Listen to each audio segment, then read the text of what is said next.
Hello! In this video I will show you how to install Firefox browser on Oppo F5.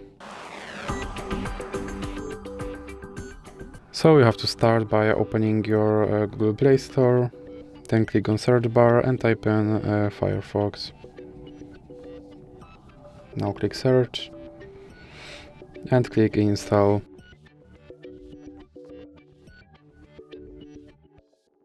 Now you can click open.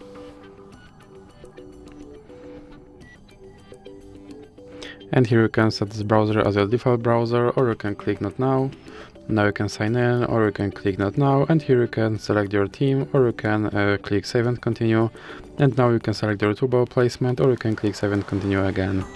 And as you can see, my Firefox browser is now installed and is ready to use, so that's it for this video. If you liked it, please remember to leave a like and subscribe.